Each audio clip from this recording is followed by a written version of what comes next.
Bukod sa Makati City Hall Building 2, niluto rin daw ang bidding sa ipinatayong Makati Science High School. Ito ang pagsisiwalat ni Attorney Renato Bondal sa pagdinig sa Senado kanina. Dagdag pa ni Bondal, halos triple raw o ang patong o overpriced sa mga proyekto noong alkalde pa si Vice President Jejomar Binay. May report si Ivan Mayrina.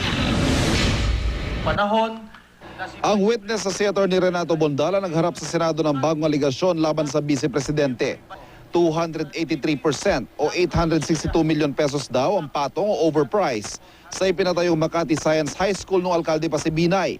1.3 billion pesos daw ang nagastos, pero kung pagbabasehan daw ang Davis Langdon and Sia Construction Handbook, 470 milyon lang ang dapat gastusin. A 283% overpriced o 3 times ang bukol ng mga Binay sa building na ito. Ang sabi ni Bondal, ang Hillmarks Construction Corporation din daw ang gumawa ng Makati Science High School at katulad ng Makati City Hall Building 2, bidding-biddingan daw ang nangyari para manalo ang Hillmarks. Kasama po yan ng Makati Parking Building. So sabay po ibinidingan, parehong mga kontraktor. So kaya sinasabi ko bidding-biddingan lang po yan at niluto namin yan. Ang ilan sa mga nakalistang construction company na sinasabing sumama raw sa bidding, itinanggi na sumali sila. Katulad ng J-Bros Construction at JFR Aquino Design. Kayo po ba ay nakaparticipate na sa bidding of the same nature sa City of Makati prior to this date? Senator, wala pa po. Taga Quezon City po ako at wala pa po akong proyektong na-involve sa government projects. Si dating Makati Vice Mayor Ernesto Mercado naman inilantad ng mga umano'y tinatagong bank account ni Binay sa Hong Kong at Amerika mula pa noong 1986.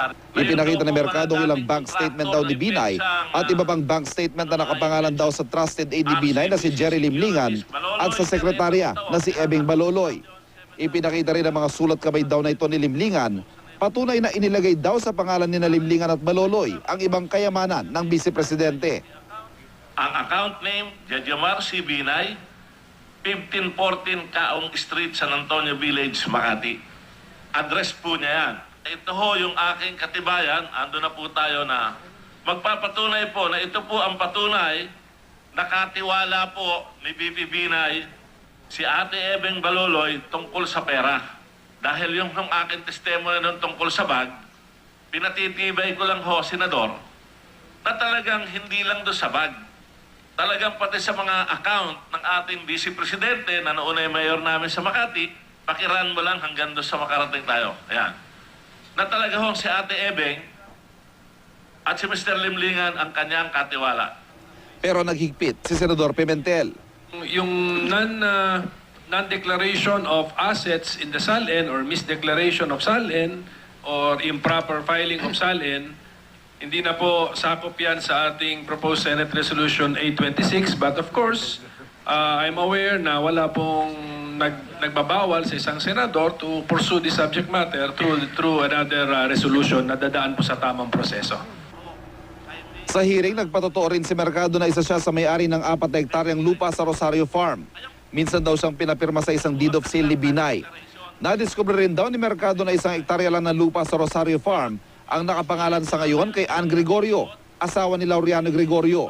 Si Laureano Gregorio ang sinasabi ng negosyanteng si Antonio Chu na binilhan niya ng lupain.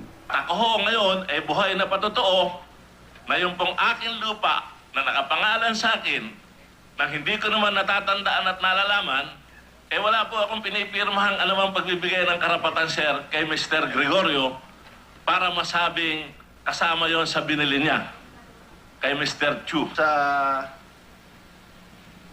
49.5 hectares na covered ng 21 titles, ni isa ay walang nakapangalan sa Sancham.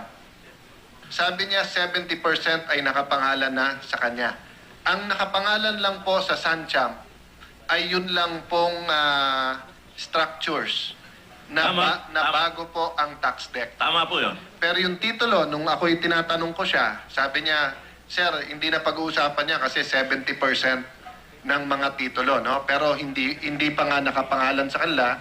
Dagdag pa ni Cayetano sa kanyang pag-iimbestiga, ang Agri Fortuna pa rin na nagbabayad ng kuryente sa tinaguriang Hacienda Binay at hindi ang Sancham. Patuloy na kinukunan ng GMA News ang pahayag sina Binay at Chu ukol sa mga bagong aligasyon. Ivan Mayrina, GMA News.